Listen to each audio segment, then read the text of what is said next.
Agricultural revolution. Agricultural revolution की जब हम बात करते हैं मॉडर्न वर्ल्ड हिस्ट्री के कॉन्टेक्स्ट में, तो टाइम पीरियड है 17th और 18th सेंचुरी। अब साथियों देखो, एग्रीकल्चरल रिवॉल्यूशन की जब हम बात करते हैं तो एग्रीकल्चरल रिवॉल्यूशन मतलब कि एग्रीकल्चर सेक्टर में प्रोडक्शन बहुत ज़्यादा बढ़ जाता है। अब ये प्रोडक्शन बढ़ने के पीछे कौन कौन से रीज़न रहे होंगे वही इस वीडियो में हम देखेंगे।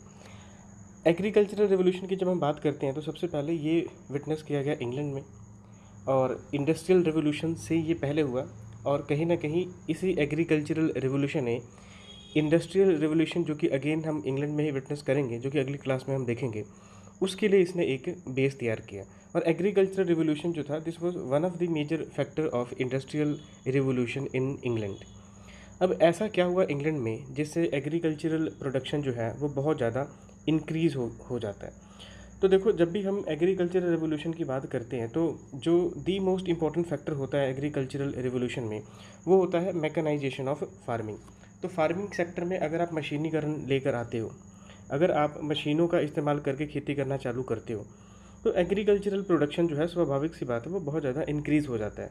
तो इंग्लैंड भी एक्सेप्शन नहीं था, इंग्लैंड में भी यहाँ पे मशीनीकरण किया गया एग्रीकल्चर सेक्टर में, और ये एक मेजर फैक्टर था एग्रीकल्चरल रिवॉल्यूशन में। दूसरा इन्होंने जो सबसे मेजर चेंज किया था वो था इनक्लोजर ऑफ लैंड।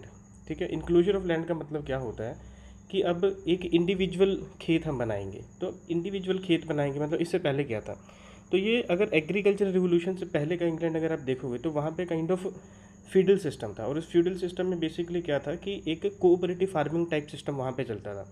मतलब फार्मर्स मिल के एक कॉमन लैंड पे खेती किया करते थे। ठीक है, तो ये कुछ ऐसा सिस्टम चल रहा था। अब इसे मैनेज करना बड़ा मुश्किल था, तो इन्होंने क्या किया कि ये जो कॉमन लैंड से इनको इंडिविजुअल लैंड में कन्वर्ट करना चालू किया, जो कि इनके लिए काफ़ी बेनिफिशियल प्रूव हुआ था। फिर इन्होंने जो मेजर चेंज इंट्रोड्यूस किया वो था क्रॉप रोटेशन से रिलेटेड। अब देखो, अगर एक ही टाइप के क्रॉप्स अगर आप उगाना चालू कर दो तो खेत की जो फर्टिलिटी लेवल है वो कहीं ना कहीं डिक्रीज़ हो जाती है। अब जैसे मान लो कि आप वीट का प्रोडक्शन कर रहे हो, मतलब सिर्फ वीट, और फिर खाली छोड़ देते हो। ठीक है, वीट राइस अगर चलाई जा रहे हो, सपोज़ करो।